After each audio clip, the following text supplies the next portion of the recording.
नमस्कार दर्शक बंधु मु प्रशांत माँ न्यूज चैनल को आपण समस्त को स्वागत करुच्ची। तबे चलतु आज मुख्य खबर उपरे नजर पकेइबा। माड़ी आसुची अजणा विपत्ति। हाँ आज्ञा, महासागर रे रेकर्ड ताती।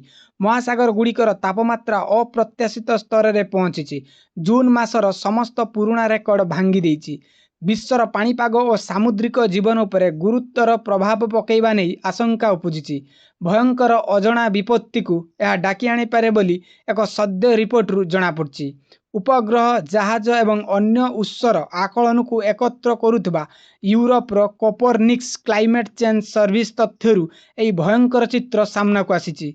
रिपोर्ट अनुसार जून 21 रे विश्वर हाराहारी समुद्र पृष्ठर तापमात्रा 69.5 डिग्री फारेनहीट रे पहुंची जहाँ 2024 होइतिबा जून मासर सर्वकालीन रेकर्ड को मध्य अतिक्रम कर सारी। समान रेकर्ड अन्य एक तथ्य मध्य प्रतिफलित होइछि।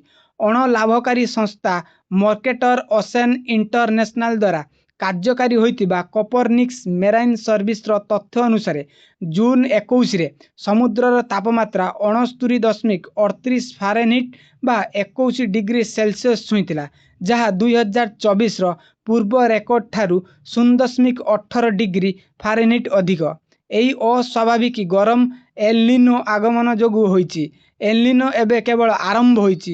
यह विगत दशंधि गुड़िक मध्य सबुठारु शक्तिशाली रूपे साब्यस्त होई पारे। ब्रिटिश आंटार्कटिक सर्वेर सामुद्रिक विज्ञानी माइकेल मेरेडिथ कहिसंती समुद्र पृष्ठर तापमात्रा वृद्धि पाइबा आश्चर्यजनक नुहे, किंतु एबे तापमात्रार भयंकर भाव में बढ़ी चलीछि।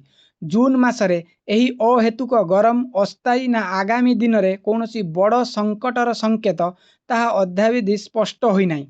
कार्लंक मतरे समुद्रर तापमात्रा भयंकर स्तर रे थिबा बेले आगुकु एल-निनो आसुची। तेणु आगामी मास गुड़िकर तापमात्रा बारंबार रेकर्ड भांगिबो। महासागर रे जहा घटे ता विश्वर पाणीपाग उपरे बहुत बड़ प्रभाव पकाई थाए। अधिक गरम महासागर वायु को उष्म रखे, जहाँ ग्रीष्म प्रभाव को बढ़ई थाए। बात्या गुड़ी को अधिक शक्तिशाली और भयंकर करथाए।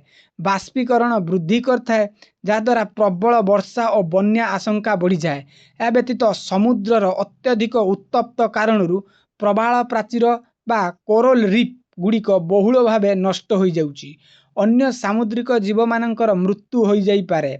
समुद्र पतन आउरी वृद्धि पाई जनबसति को कबलित करि पारे बोली आशंका देखा देइछि। समस्त खबर रो सटीक अपडेट पाइबा पाई आम चैनल को लाइक एवं सब्सक्राइब करिकी रखि थांतु। आजि पाई खबर एतिकी थिला। रहिली, नमस्कार।